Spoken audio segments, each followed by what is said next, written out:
Hi, thanks for joining me on What It Is with the Monty. It's been a couple weeks. I'm back at Emerald Bay, and I'm here to scout out a new spot. I fished the entrance last time. It was kind of a bust, but I got a nice fish. The conditions weren't ideal. But I'm here to scout a spot in the back of Emerald Bay, closer to the Vikingsholm Castle area, trail, all that stuff. I saw this spot and I pointed it out that time I came down to scout the creek that goes in, and there was nothing in it and I caught nothing, so I went out and threw a jig and I caught a Mackinaw off that dock.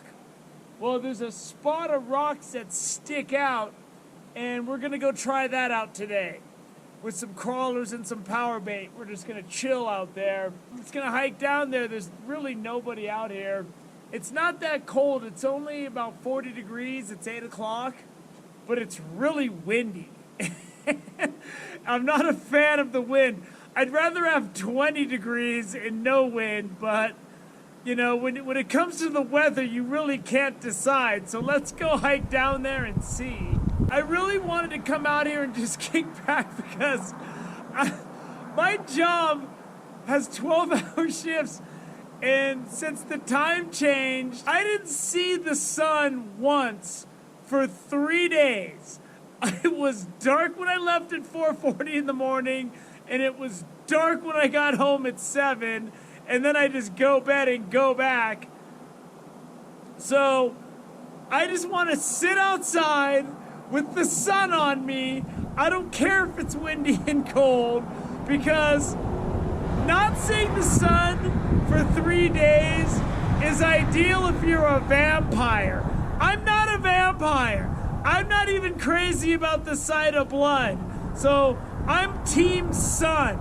So let's go sit outside in the sun today and see if we can't catch a nice rainbow for dinner, and possibly big enough for a couple extra meals in the freezer. Let's go. It's always a lot easier to go when there's snow that I can just throw the fish into. But, you know, I got my homemade block of ice in here. It's a gallon thick. So here's where the paid parking is, which is outside of my budget. My budget deals with gas, bait, fishing line, things like that. I don't do fancy things like paid parking. I walk. But when I came here last time, if you remember, this lot was half full by like 8 a.m. And when I left, it was just packed. So it doesn't look like there's gonna be that kind of traffic today. So here's a good bird's eye view to give you an idea of what I've scouted so far in Emerald Bay. I'm gonna go down to the point right down there in between the rocks, right at the edge of those trees in the island. I fished a lot around the point down the shore ways, and that's where the boat camp is, in those docks. And that's pretty good fishing, and it's easy to get to. It's just a really long walk like this.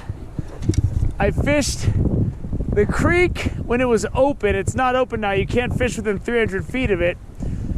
That wasn't very good.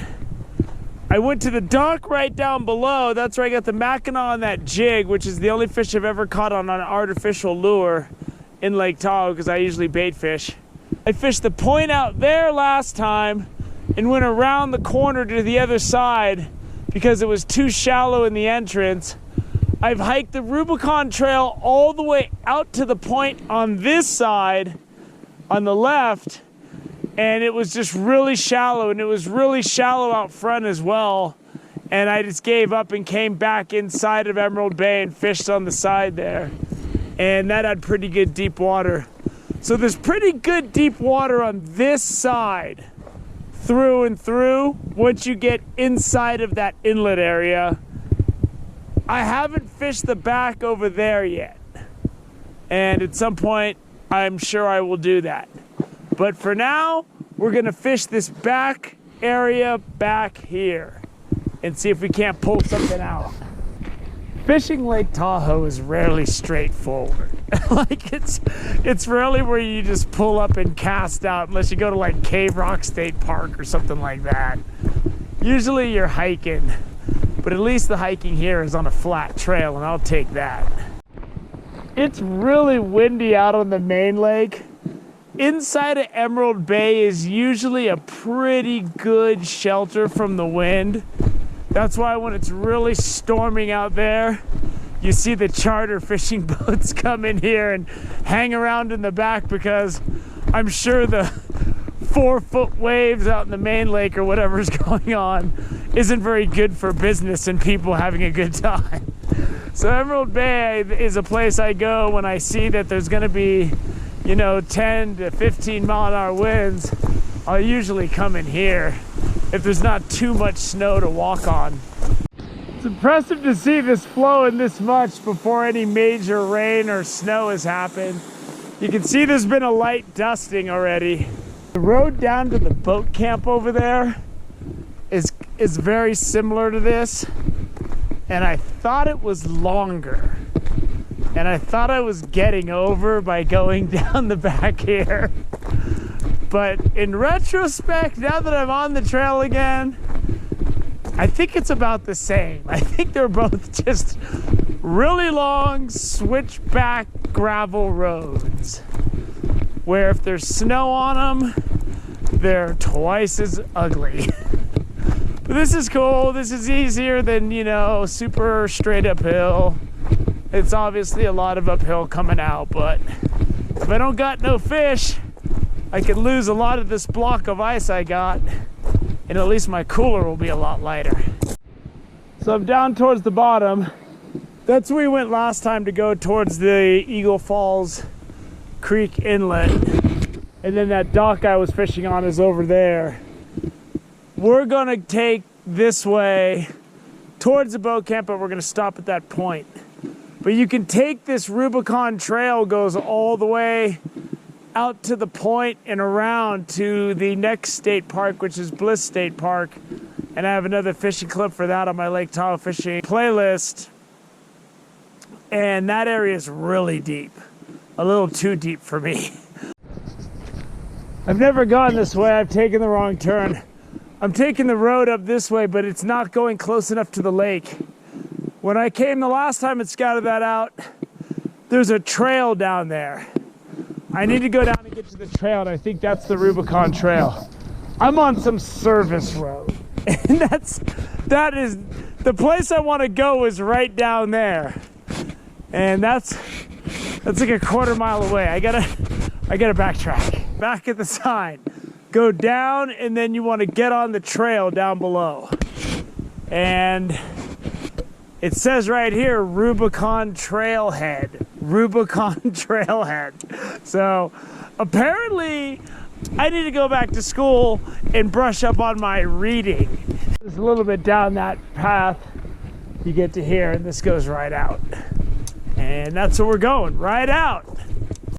And now I'm on the nice trail where I'm supposed to be. And I know from last time, this fork in the trail that you hit pretty quick goes right down to that point, and that's where we're going. So this looks pretty good. It's really windy around the point. I'm gonna scout that without my gear, but I think I'm gonna have to go down here, and then I'll have to figure out how to take a nap inside of this rocky area. But I don't want to be out in the blasting wind around the corner. If I can cast out here and get it out far enough, it looks really deep. I kind of wanted to stop at the beach, the shallower beach area there, but there's a lot of full-size logs and trees in the water over there. I'm not looking to deal with full-size logs and trees, man. So my stuff is in the water. Got a power bait on this rod, a full night crawler on this rod, inflated. And the bottom seems to be a consistent 20 count with a 1/2 ounce sinker when I throw it out there a good distance. So this is kind of a different environment than I'm used to fishing. It's got boulders, but it's got other kind of stuff out there. So maybe there's more forage fish, you never know. That's why you always want to try new spots. This is the last time you're gonna see this rod. I'm probably gonna get up and go buy another 5'6" rod. I've been using this backup rod since I snapped my ugly stick fishing the Truckee, like, I don't know, 6 months ago. And this rod's only 4'7". That's what I caught the fish on last time I was fishing Emerald Bay. And it's too small, man. It was 4'8" when I bought it, but I changed the tip. It's like over 10 years old. This needs to go back in the closet as my backup. I need to get another 5'6" rod or another 5-foot rod so I get a little bit more leverage. The wind's howling now, but it's only periodic. There's whitecaps out of the main Emerald Bay, so this corner's a good corner. You can see the whitecaps right up. Hopefully, I don't get too much wind back in here. But if there's some more wind chop, it might help get some of the bigger fish to come in here, because when it's dead glass and the sun's out, sometimes those bigger fish get weary of coming into the shallower water to feed. So let's see what happens. You want to see how I rig up? Go to my fishing tips playlist, rigging up for reservoir trout. The only difference is I use 8-pound test on my reels for Lake Tahoe, and then I use a 6-pound leader, and I'm fishing about 3 to 4 foot leaders right now, and that could change as the day goes. So it's on. Let's do it. I've been hitting my deep power bait line.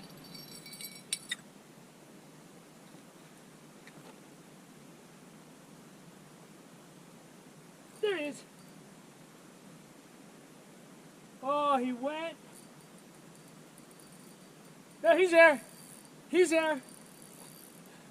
He's there. Something happened. I'm not sure what.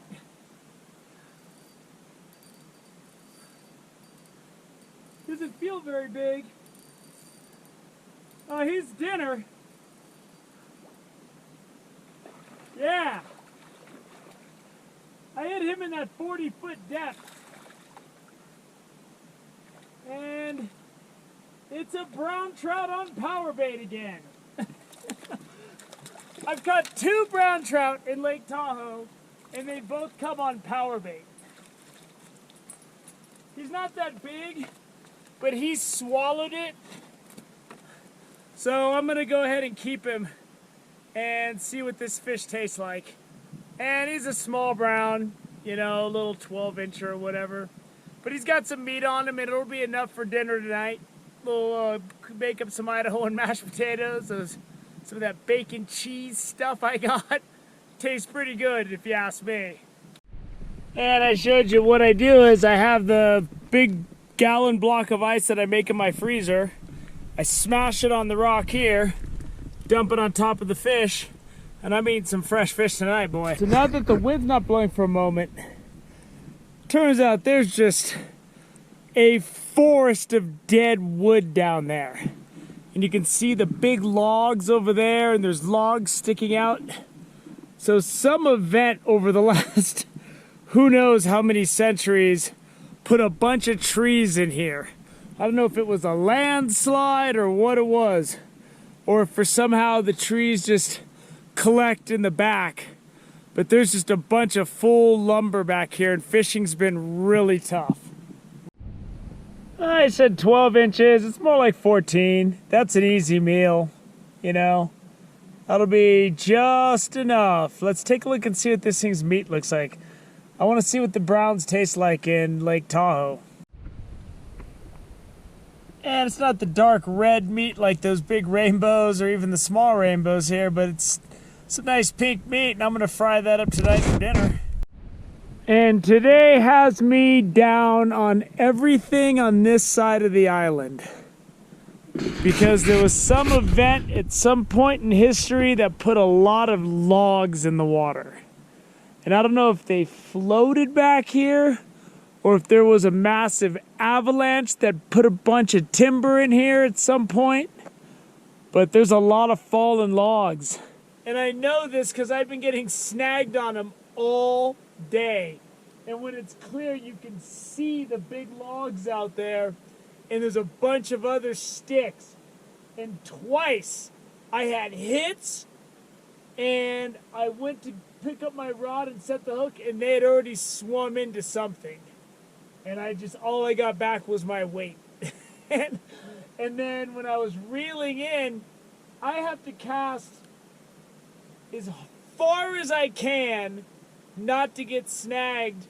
And it's like a 50 count out there, which isn't what I want to fish because I'm not looking for Mackinaw. I'm looking for rainbows. And when I reel in, I'd hold my rod up, but especially my power bait treble hook would hook something every time. And then I'd get it back and the hook would be pulled straight. And it was just, today's been a struggle. It was a beautiful day out here though. I mean, I made up for not having sun touch my skin for 3 days, not even seeing the sun last week when I was working. By just sitting out here, I took a nap, it was beautiful. But as far as the fishing goes, this spot wasn't a home run. It was more like an infield single that I had to hustle to first base and beat the throw. So, you know, next time I come to Emerald Bay, I'm gonna go back to the area where I usually fish over by the boat camp, below the boat camp. There's logs down there as well, but there's not as many. And on the far shore over there, I can just see it strewn with logs all along it. Full trees. All the way to about there. And that's where the trees stop.